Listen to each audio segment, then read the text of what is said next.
in Fellowship Village a little over a year and a half. I moved here from Morristown. And the first question I had was, why should I consider a continuing care retirement community? Well, back in 1995, my wife and I visited a cousin of mine who was living in a facility up in Bloomfield, Connecticut, near Hartford, that was called Doncaster. Now I say this person, her name was Priscilla. She was a cousin, but she was a cousin of my father's generation. So I guess I was a cousin once removed or permanently removed, I'm not sure which. But at any rate, she had lived in New York City all her life. And I was probably the closest family member she had at the time. And she decided completely on her own, with no interference from anyone else, that she was going to move to Doncaster. Doncaster was a retirement community similar to Fellowship Village. And Priscilla just, she realized that she didn't have close family around, and that it was going to be time for her to go somewhere where she could be looked after and not have to depend on family members to take care of her. So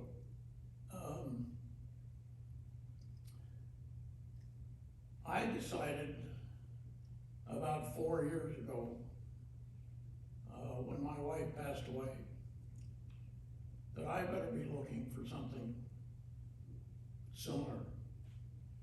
And I knew about Fellowship Village, but I looked around at many other places. I looked at places here in New Jersey and places in Pennsylvania. And everything from high-rise buildings to places that just had assisted. They had independent living and assisted living, but nothing beyond that. Some had memory care, but it just, as time went on, I felt that Fellowship Village might be the place for me. Now, a number of the reasons was that Fellowship Village has been here for 25 years. And I think they were one of the first facilities of this sort to be developed in this area. And I had the privilege back in 1999, a chorus that I sing with in Morristown, the Morris Choral Society, sang a concert here. And we were very warmly received, and the concert went very well. But there were other things that led me to choose Fellowship Village. One of the factors was its location. I came from Morristown, which is only about 10 miles away. And over the last few years, I've gotten to know too many doctors. And all of those doctors are in the Morristown area. And being here only 10 miles away, it's very easy for me to still go to those various doctors. But I'm also a patient of a doctor here. And they all kind of keep in touch with me and look after my welfare. So I feel that was one of my main reasons for coming here. Also, there's a choice of dwellings here. I don't know if you've had a chance to look around, but you can live in buildings with maybe that have 2 units. And I'm not sure if there are any single units here, but there's a number of different opportunities like that. Or you can live in this building. There are apartments that are connected to this main building that go all over the place. And the advantage I find in that is everything is under one roof. You don't have to go outside if you don't want to. You can come here, you can go to eat, you can go to the mailbox, you can go just about anywhere. And one of the other reasons, this was after I had made the decision, but one of the things that was very beneficial to me was I was able to work with the management and the marketing department to arrange things financially and physically for me to move here at an appropriate time. And they were very, very accommodating in that regard. So I'm glad I'm here, and I hardly recommend it. I recommend if you've had a life-changing development in your family, it's a good idea that I found anyway to take your time. Don't make a rush decision. But at the same token, don't wait too long.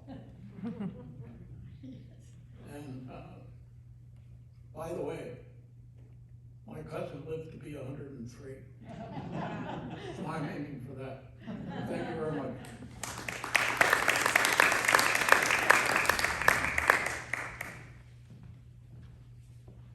Thank you so much for sharing, Bob. Next up, we have Pat Pizarnik.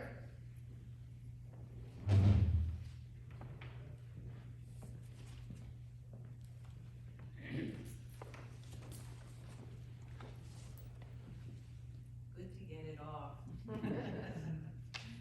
Thank you, Nick. And I hope that you get to be at least 103. We have people in their hundreds here, and I call them our treasures. It's wonderful to have those people. They're a great inspiration to us. My name is Pat Pizarnik, and over the summer, I moved to Fellowship Village with my husband, Steve. He's sitting in the back. And we moved here in between COVID wave 1 and wave 2. So we feel we're very lucky. Today, I want to give you some idea about the vibrant campus life you could experience if you come live at Fellowship, and how you can become a part of it.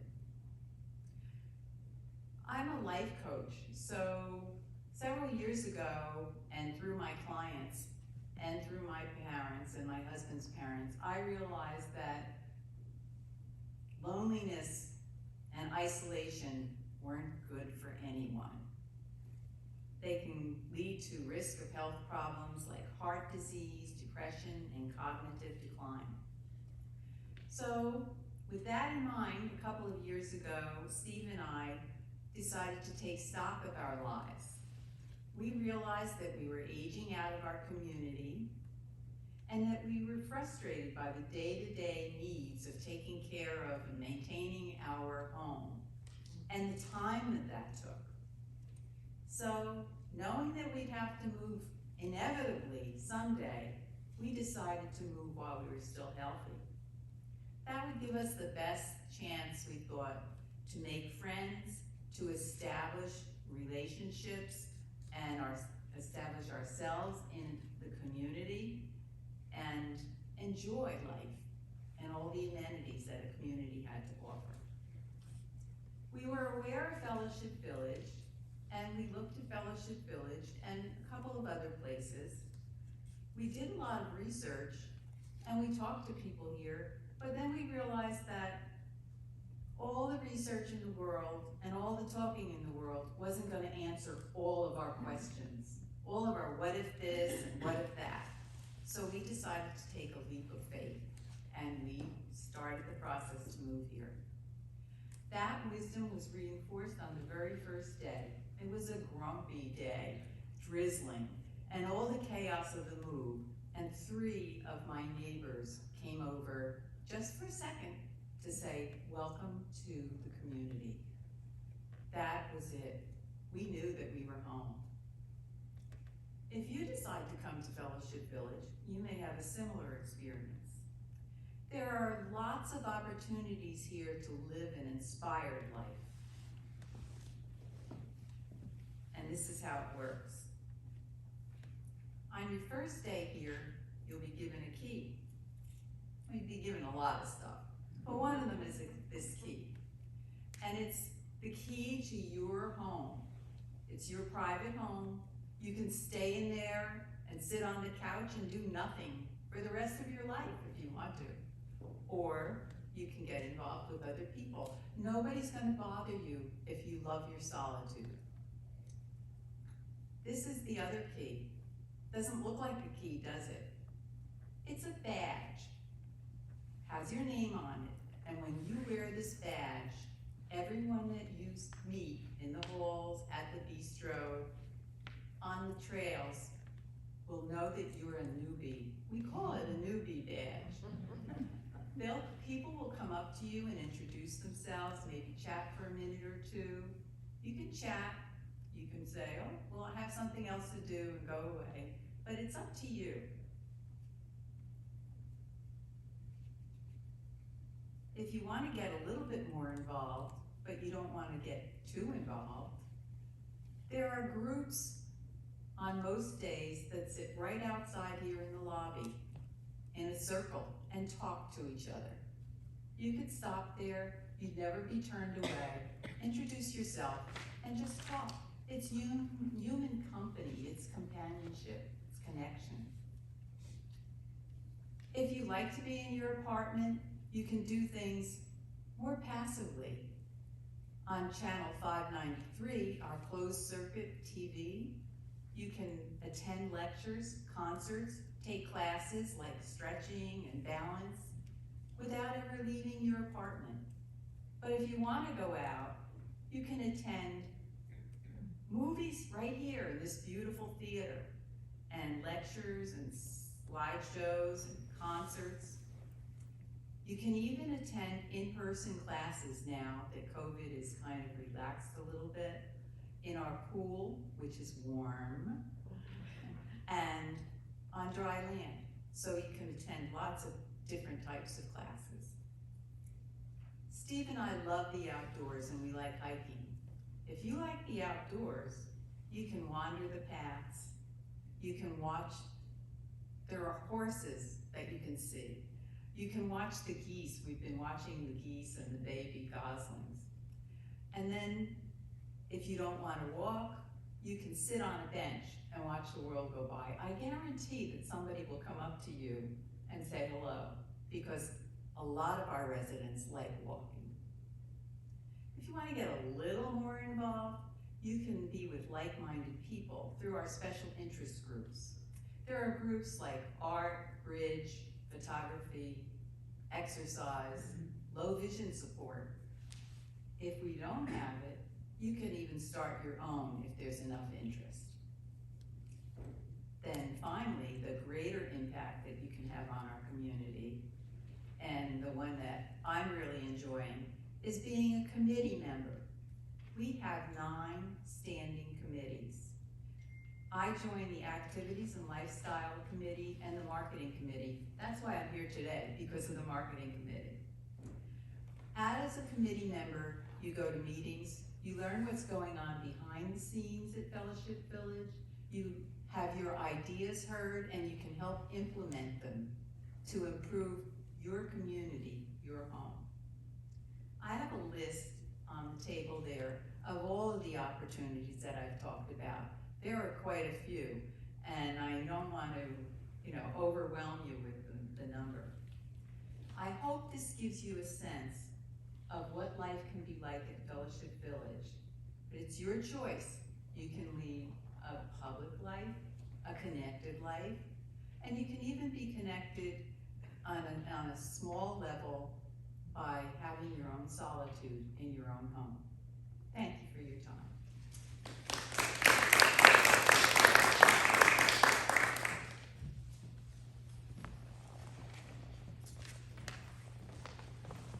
Thank you, Pat. Next up, we have Helen Beglin.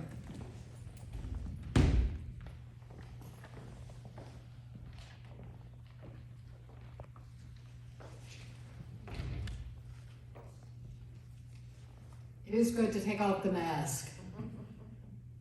I want to tell my personal story related to the things that Pat has just laid out about what it has meant to me to be in this community. Before we came, I actually had mixed feelings about seeing all the activities and socializing here. I was a little wary because I have always needed a lot of time alone. And I didn't yet know what Pat has laid out about having a choice about that. I would visit my sister and brother-in-law in a retirement community in Alabama, and people had spontaneous parties almost every day, and people would drop in on each other at all times, sometimes before breakfast.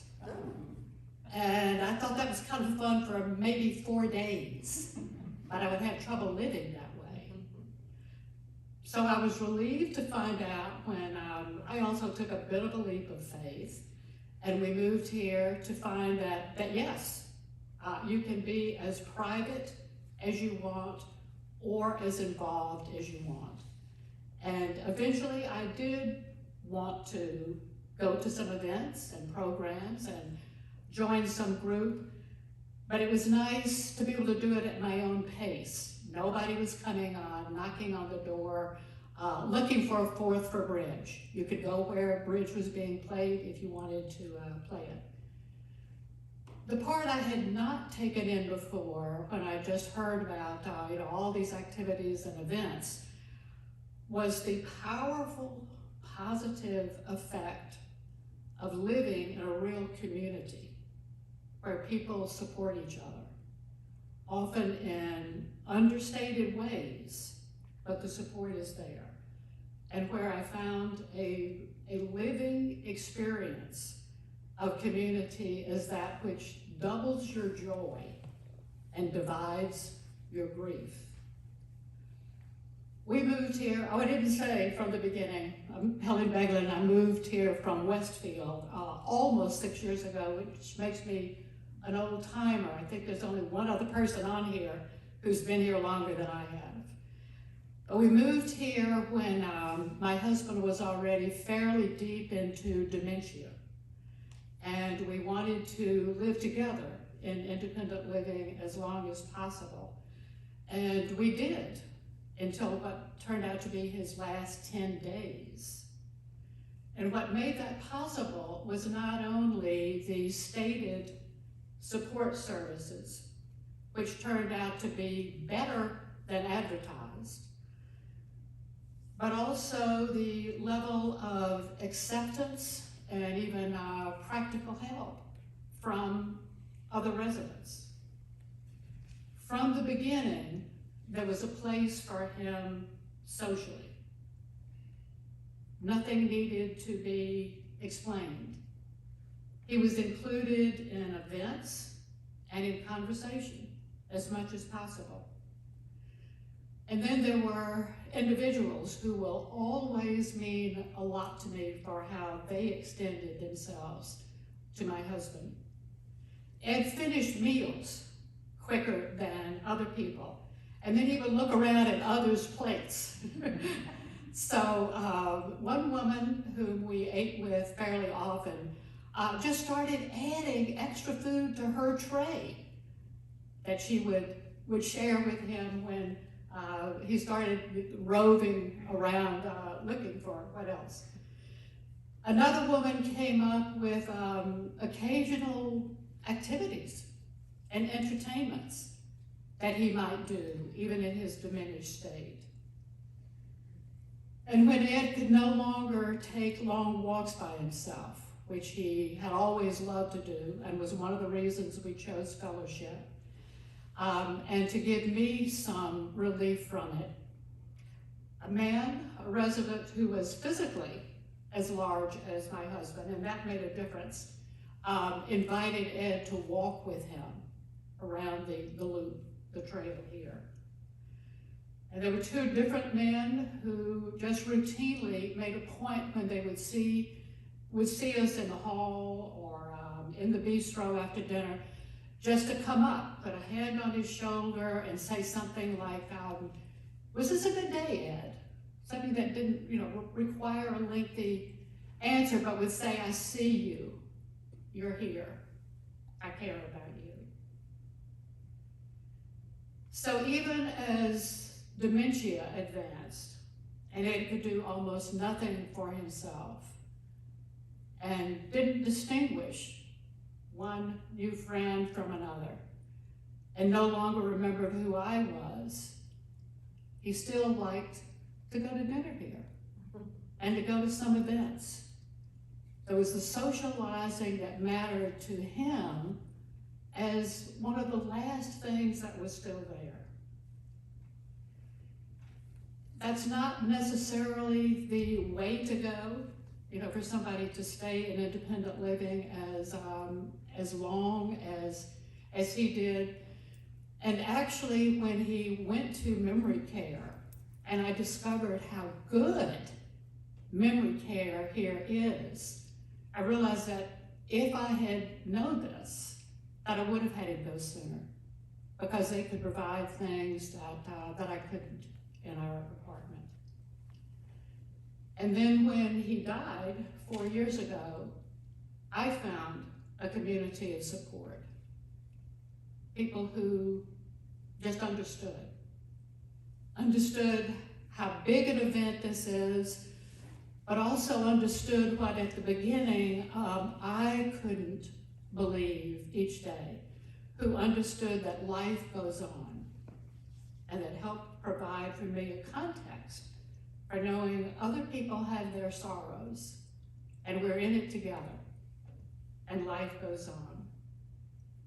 We had wonderful friends before we came here. Many lived only half an hour away, but they weren't in the immediate neighborhood, seeing each other every day. So people helped me find a way to live after my husband had died. And the activities right here helped too. My son, our son, had said when we were still considering what to do, and both our children were in on the decision, of course, and our son said it could be very good for his dad, but he said, I don't know that it's good for you, because Dad isn't going to live very long. And then, and he said this reflecting the financial setup, the financial investment that we make coming here. He said, and then you'll be stuck there, which is kind of how I looked at it too at that time. But when the reality came, and ever since, I've been so glad, so thankful to be stuck here.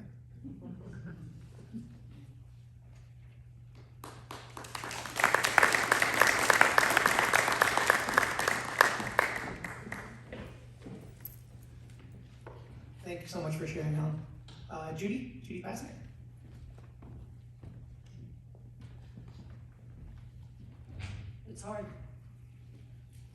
It's hard to follow that. That was a very heartfelt, and I know Helen's story. Okay.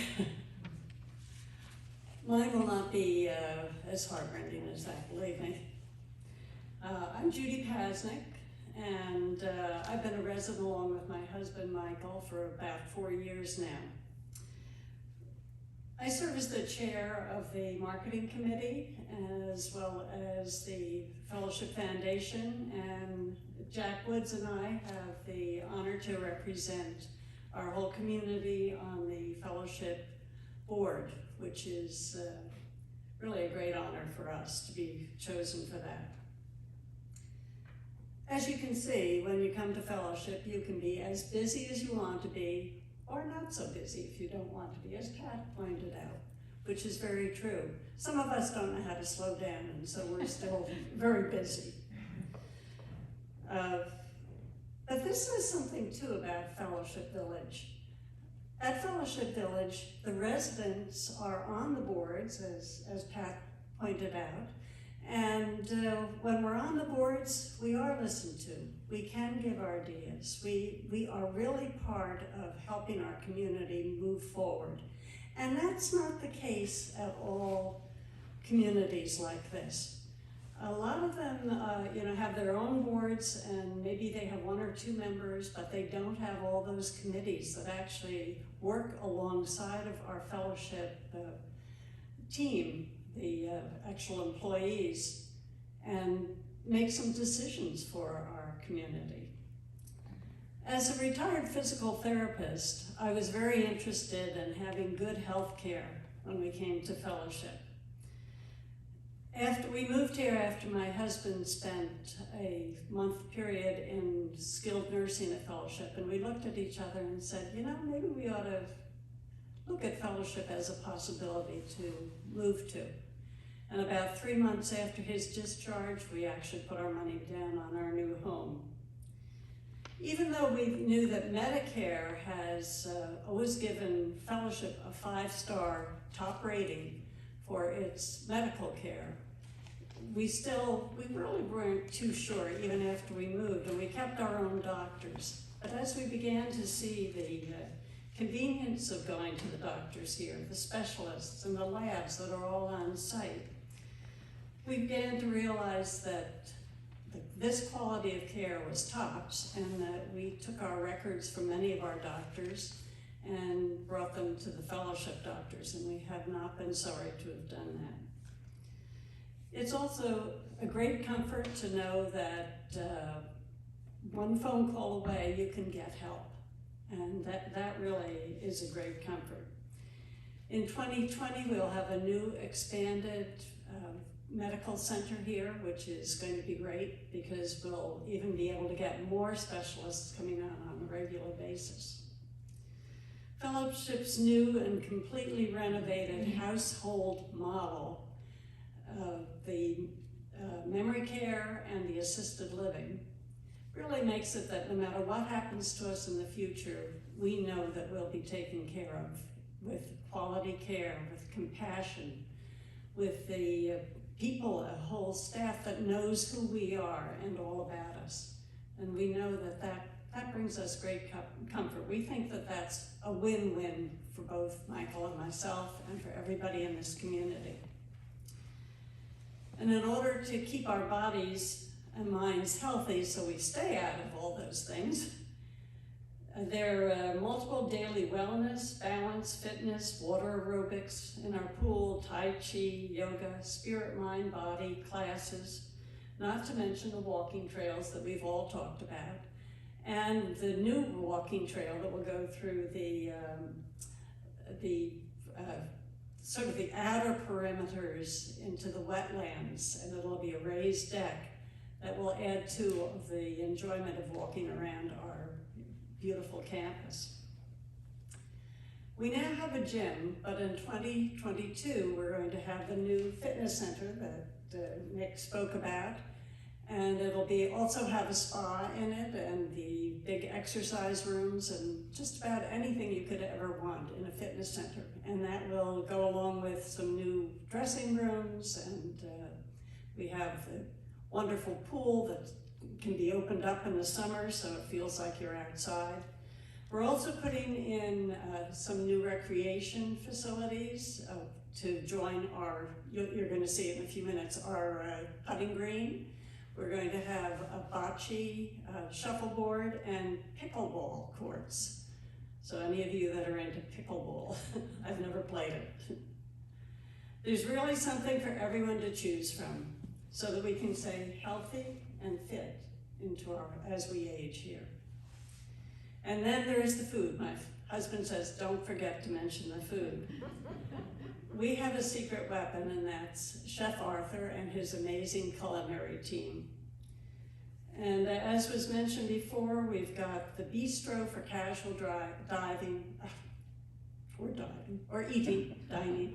and that really is a wonderful place because you can have coffee there in the morning, or breakfast.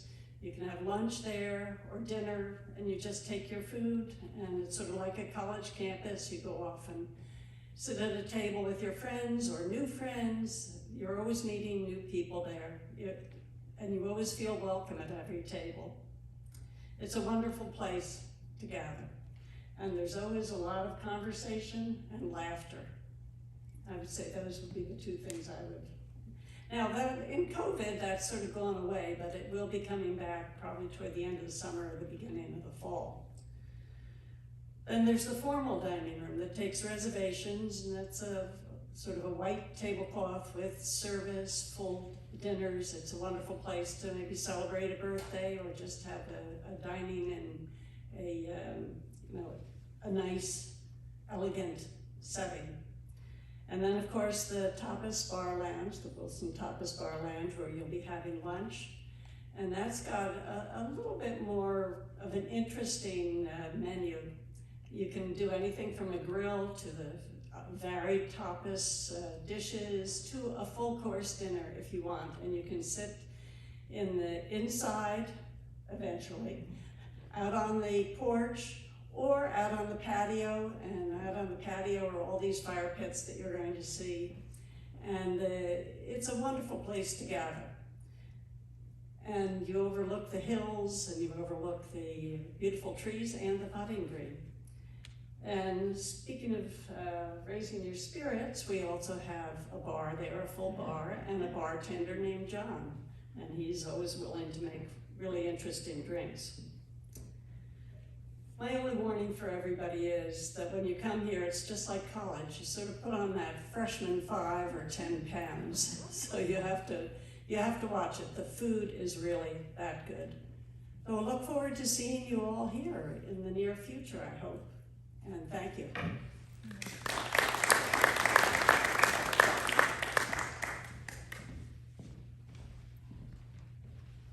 Thank you, Judy. Next up, we have Jack Woods.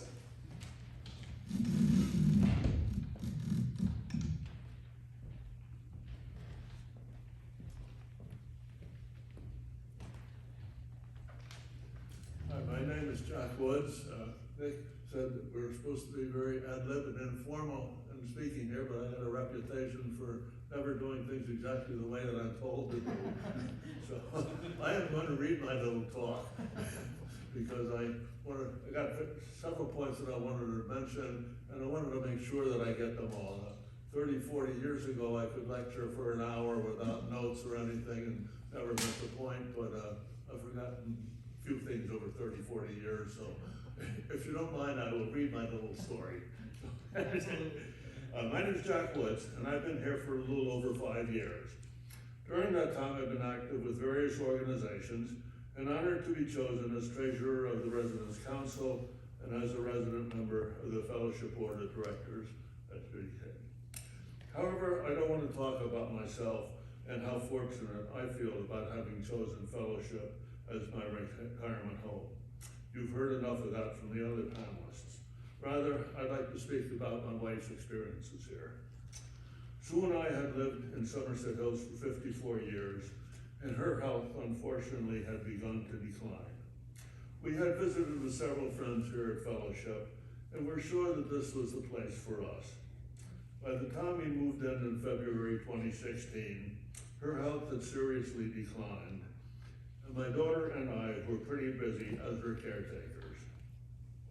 However, Sue did not let her multiple medical problems prevent her from enjoying and participating in a multitude of activities available to her at Fellowship during the single year allotted to her attendance residence here. She had taken up painting some 20 years before and found great enjoyment working with the residence art group here at the art studio, and they're forming a new art studio even better than the old one. You may see several of her paintings in the art gallery at the entry to Wilson's Bar and Lounge. Although she had never done any writing before, she joined the memoirs group and had a wonderful time recording stories about her life, her family, and experiences. She got so much out of this experience that it induced me to join it after her passing. And I have found it so rewarding that I have written nearly 60 papers for the group. It's really been a wonderful experience and a learning experience, and I think I've improved my writing a lot and enjoyed meeting other people in this way. Singing was another thing that Sue had never done before, but that didn't stop her from trying out for the choir, and she, to her amazement, she was accepted. She had always loved music, and being able to participate in it added so much to her life. It was really a wonderful experience for her. So even though she'd never done it before, she'd never been in a church choir or anything like that, she just decided at the age of 80-something to become a singer. Sue and I had played bridge together ever since her years at Smith College, and we continued playing with other couples here at Fellowship. It was a lot of fun playing bridge with people and adding to our friends and associates that way. However, she added another feature to her cap of new activities. She took up duplicate bridge and had a wonderful time with her weekly contacts there. It's a whole new way of looking at the game for her, and she really enjoyed it and had never had the opportunity to do that before. Of course, she was active with physical therapy for various ailments, but she augmented that with chair exercises on her own. At first, that seemed a little silly to me, sitting in a chair exercising, but she got an awful lot out of it. And again, following her lead, I have started with chair exercises and the various physical activities that they have here, and I found that they have been very helpful for me also. And so it's not a super little thing about old people sitting in a chair, it's very worthwhile. The multitude of social and beneficial activities so enriched Sue's 1 year here at Fellowship, making many new friendships and engaging in interesting undertakings.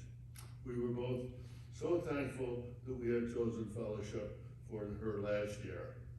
And of course, I should add that the very compassionate hospice care that she received at the end was very wonderful, and I will certainly add my point to that. We were both very, very happy to have been here, and I think it was a very wise choice for us. Thank you.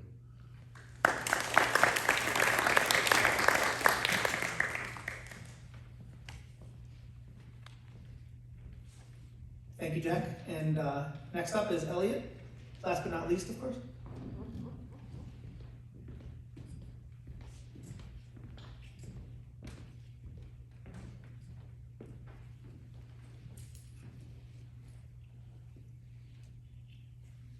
Good morning, one and all.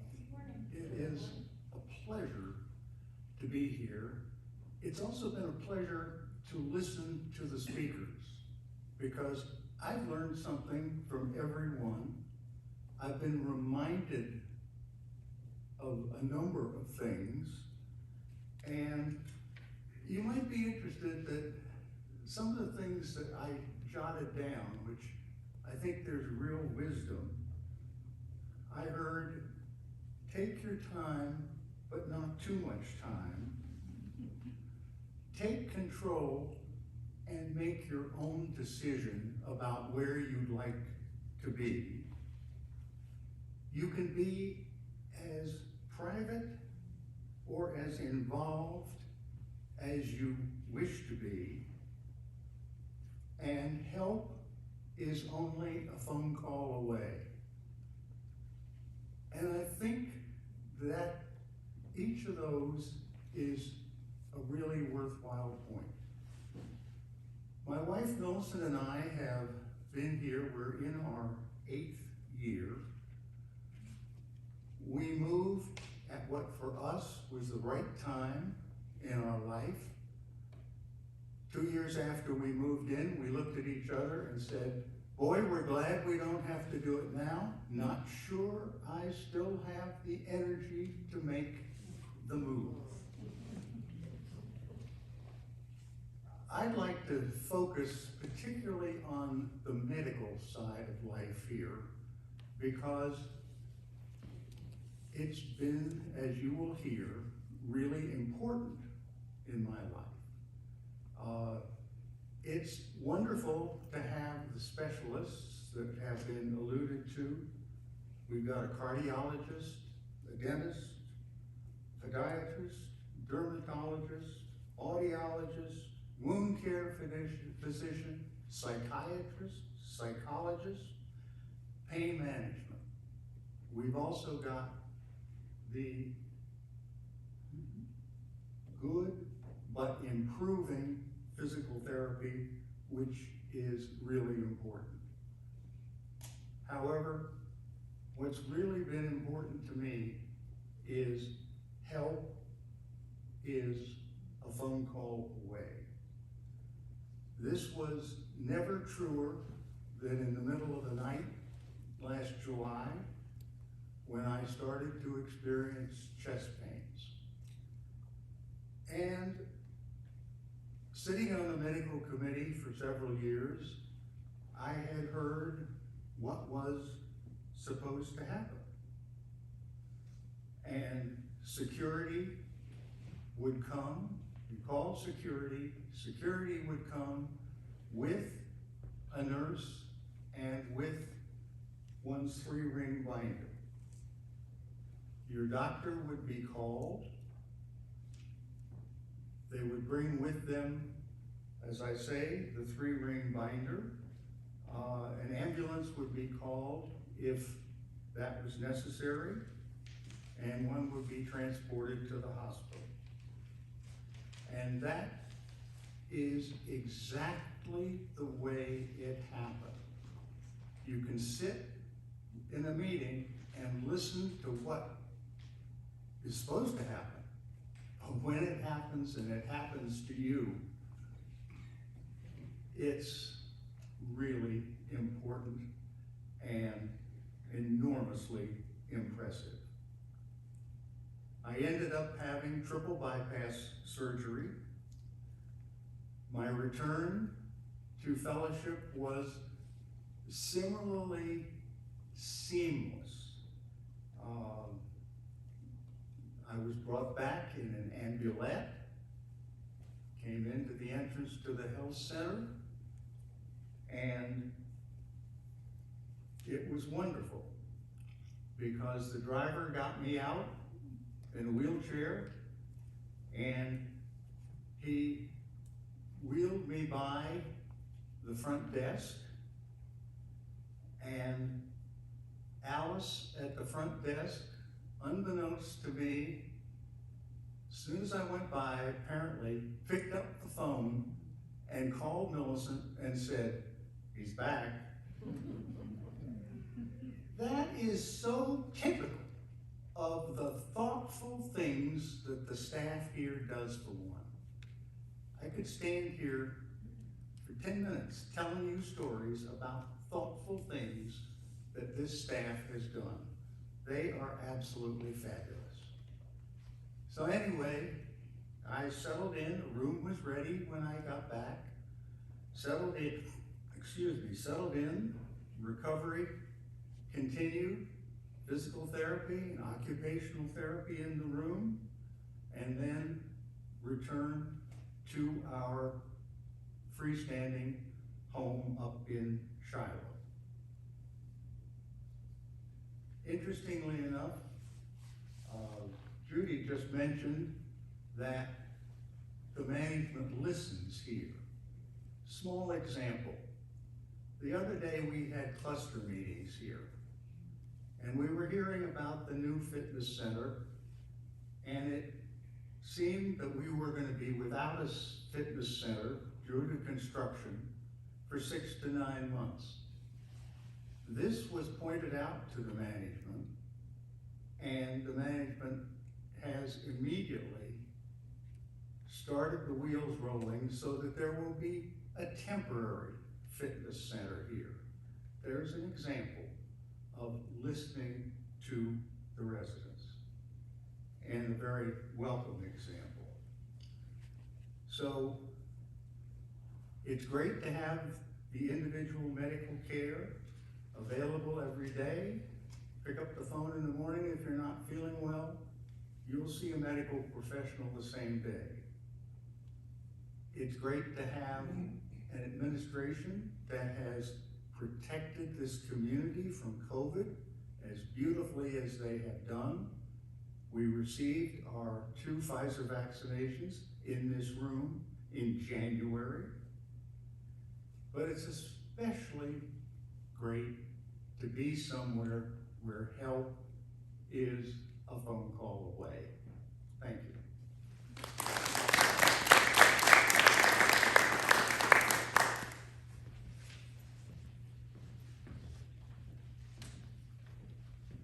Thank you so much, Elliot, and for all of our guest speakers today.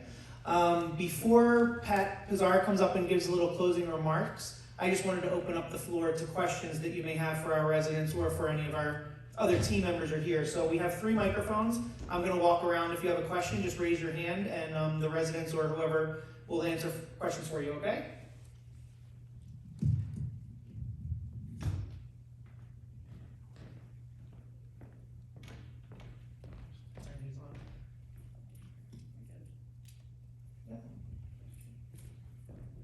Thanks, Jack. All right, any questions so far? Just raise your hand and I'll bring the microphone over.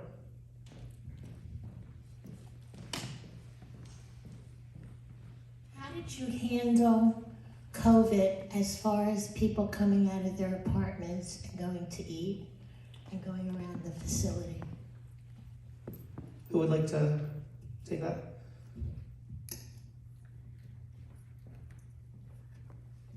Well, it was handled a little differently here. We actually could come down to the bistro and pick up our food there. I know some places they almost locked their people in and they had to get food delivered to them. But we were able to come, and the staff and everyone, they put up plexiglass and everyone was in masks, and many people wore gloves and things. But we got through it, and we were still able to come and get it. And that way you passed each other, and at least you could say hello. I know we had friends that were in places where they were locked in their rooms virtually, and they could go out onto the balconies, and that was all they could see of the world. So we felt ourselves very, very fortunate that our administration got onto it very quickly, and they followed all the guidelines, and we had a couple of cases, but it passed through very quickly. Thank you, Judy. And in addition to that, I'm going to add on, speaking to Elliot, saying how management listens here. You know, a lot of our residents did miss communal dining, and you know, through the course of COVID last year. And Brian Lawrence, our president and CEO, priced out and got these we have an outdoor area to sit at Wilson's, which you'll see. But these were breathable, open air with all the heat lamps that we have in there. People were allowed. What was it, December? Did we start doing that? December or January, people started eating communally, socially distanced outside. So they were able to come down and order off a menu and have waitstaff take care of them. So it was an added nice little feature that we were able to provide for our residents here. But last summer, we also had the area where you came in at the entrance. That became like a bistro out there. They had all the tables out there, and they served all under strict guidelines. They served us, and we couldn't sit together at a table, but we could sit at this table and that table, and we could all talk to each other. And so that was really nice too. Next question.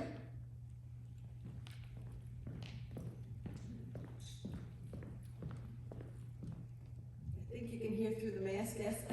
This is for the ladies.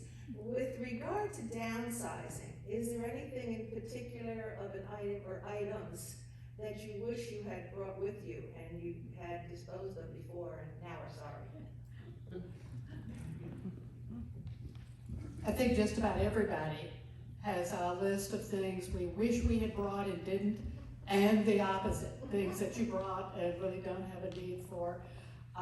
For me, I think it was the Oriental rugs, which would actually require taking the option of, having hardwood floors. There's, the wall-to-wall carpeting that's standard, maybe not in Shiloh, but in the other places. And in the situation with which we moved, I said we didn't think about that. But I've seen it, in other places, and that would have been nice. But my daughter has one of them, and it looks good there. Yes. I don't know if we're talking. Okay. What I wondered is when one of us getting disabled, are there services that we can purchase to take care of our spouse? Would you guys like, do you want me to take this one? So on the campus here, we do have home and community-based services, which is home care and hospice. So we do have, and I will turn it over to the committee because they have had personal experiences, but we do have services that come into your home to help care for your loved one should they need that. Would anyone else like to add to that?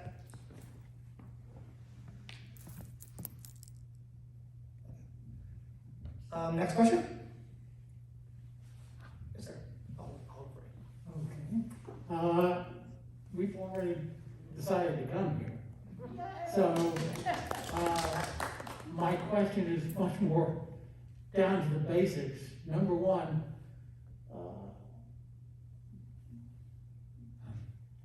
clothing. Business casual is the standard, or do certain areas require different things? So I'm looking at, really the clothing type of thing that I should be bringing with me.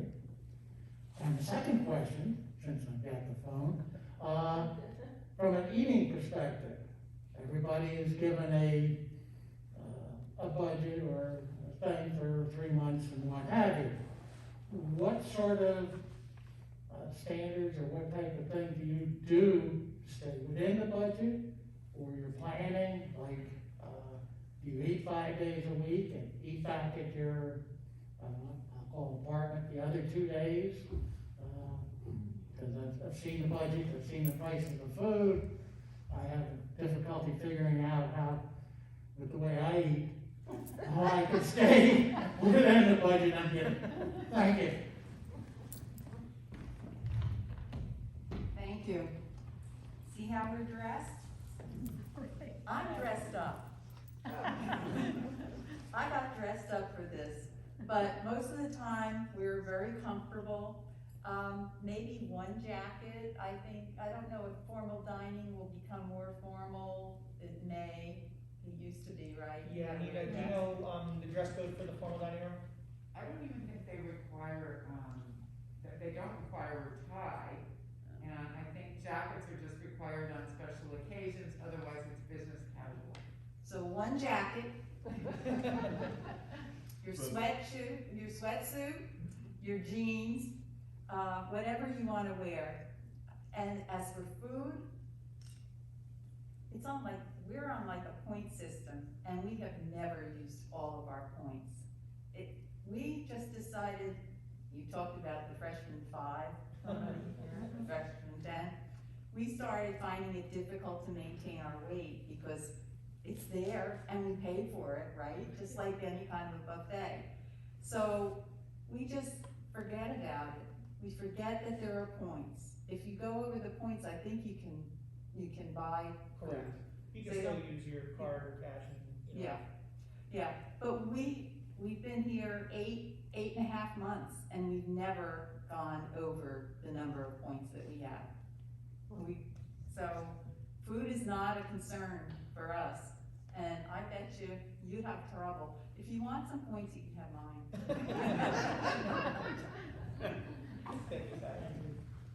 Yeah, I think sometimes you find people at the end, they're in the bistro and they're madly buying this and this and this, and you say, oh, end of the month? And they say, yeah, and they're trying to use up their points is more the point than. I could add that in 5 years here, I have never gone over my points, and I think that I eat very, very well. I only eat one meal a day at the dining room. I have breakfast and lunch in my apartment, but I got plenty to eat, more than enough, so I don't have that problem. And incidentally, concerning the hospice, my wife had the hospice service here. She was in her apartment until she passed away. And that was a very peaceful, nice, enjoyable way to do it. And I have the highest regard for the hospice service here, which enables you to remain in your home until the end. Thank you, Jack. Yes, sir? Oh, I'm sorry. Oh, just on the use of food points. I'm one of those people who at the end of the quarter is coming, buying milk, extra fruit and so forth to use up the points. However, I think it is a good idea to watch it for the first quarter and just see how your usage goes. As a resident said when I moved in, I had the same question that you do. She said, yes, well, it takes about a month or two to learn the system, and then after that, you learn to work the system.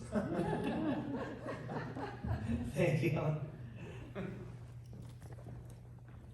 Maybe I'd like to share what, with all of you, maybe the thought that why do I start to think of looking a place like this to live?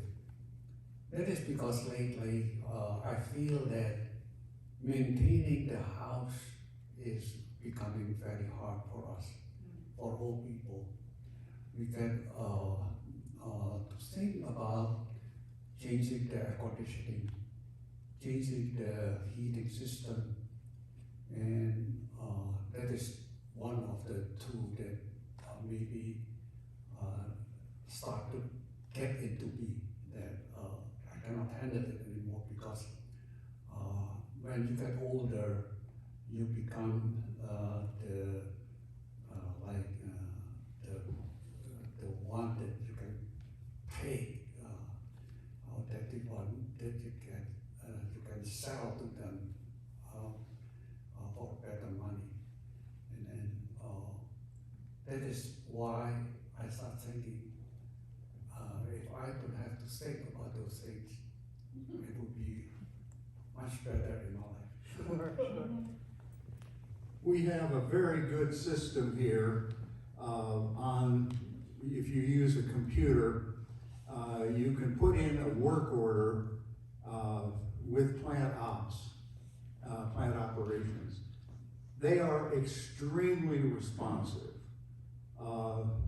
Two examples, we are in a freestanding house. One of the compressors for the air conditioning outdoors went out. One call to plant ops, and they went to work, and the compressor was replaced. I didn't have to do anything except make the phone call. Our hot water heater developed a slight leak. I got in touch with plant ops on a Monday afternoon, and a new hot water heater was installed on Wednesday.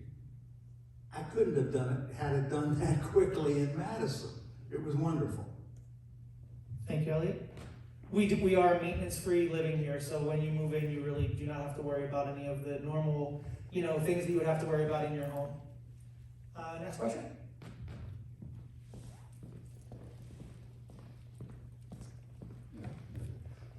This has been very interesting, by the way, so thank you all for your presentations and for the information you shared.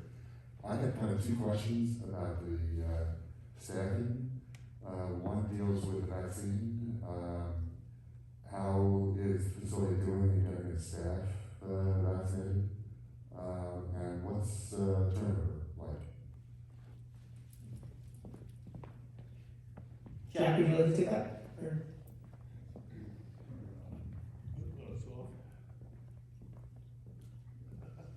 That's on.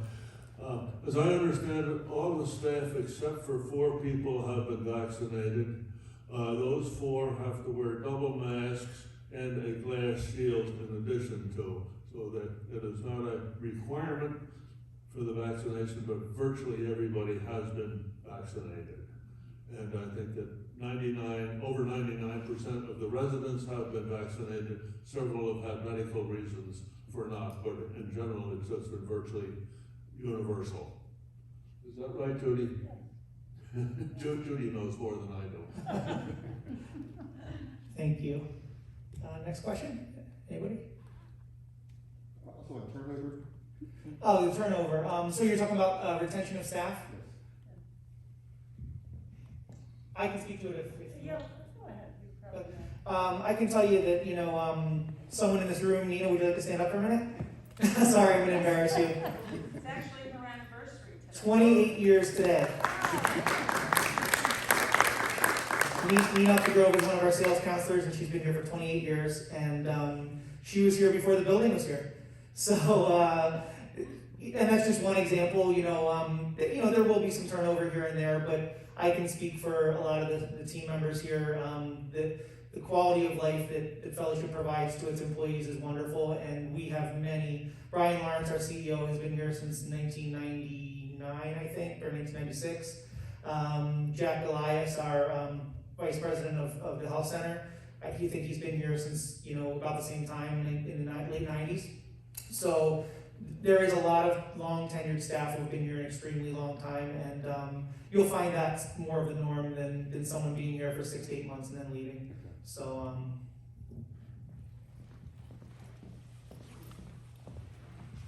A related question, are you having trouble hiring people now, or are you fully staffed?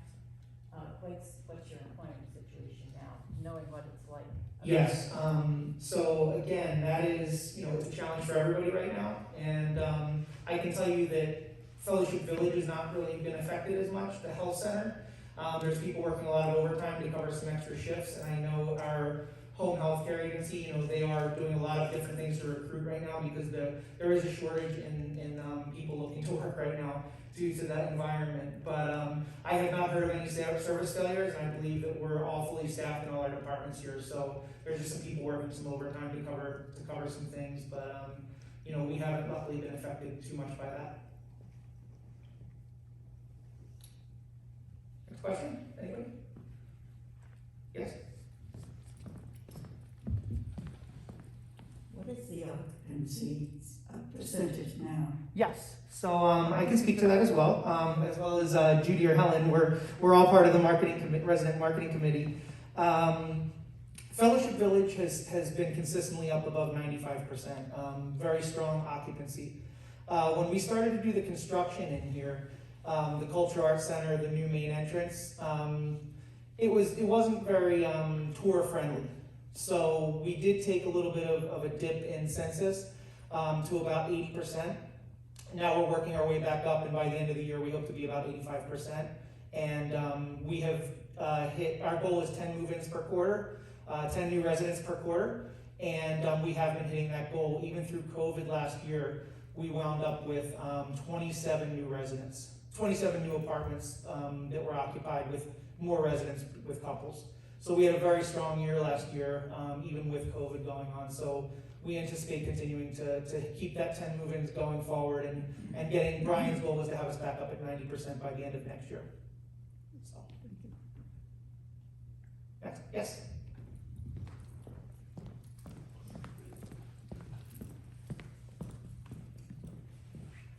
Do you plan on building any more homes? We're not. I don't want to take all the Judy, would you like to speak a little bit about this, or Helen? No, we're not planning to build any more homes, but we have been doing all the older homes completely over with. If you've looked at some of the units, I mean, they're just beautiful. They've used the open floor plans, and they've completely renovated them. And if you get in early on it, you get your choices of the cabinetry and everything else. It really is beautiful what they're doing with the homes. But there won't be any more. No. So get yours early. Our once the medical center and the fitness center go in, there will be no more physical buildings on this campus. We want to keep it park-like and have a lot of open space. So there will be no more apartments being built on this campus. Like Judy said, we have a design center where people can come in, and we're updating and renovating every home before someone moves in. But there won't be any additional building for apartments. Yes, sir. Now with the gasoline cars going out of the picture here, as everybody knows, if we bring an electric car to this facility, do you have charging stations for that? We're ready for you. We already have a charging Yes, station. we do. And we're gonna add more. I believe we have 2 spots for chargers right now, and with demand, we'll bring in more if we need to. But we're way ahead of schedule on that. Absolutely. Any more questions? All right. Well, I wanted to thank you all again for coming. Pat Pizark is going to say a few closing words, and then we're all going to go have a delicious lunch. All right. Thank you.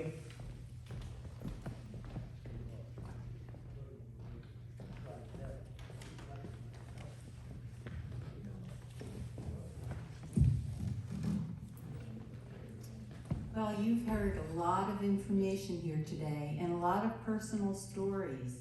I hope you're not overwhelmed. What I would like you to do is, remember I talked about our leap of faith? I want you to take a tiny, non-binding leap of faith and follow my directions. All of the moving stuff is behind you. All of the house sale stuff and the legal stuff and all those problems, it's all behind you. Close your eyes for a second. Take a deep breath. Let it out and picture what your life will be like here at Fellowship Village. I hope to see you all here someday. Thank you.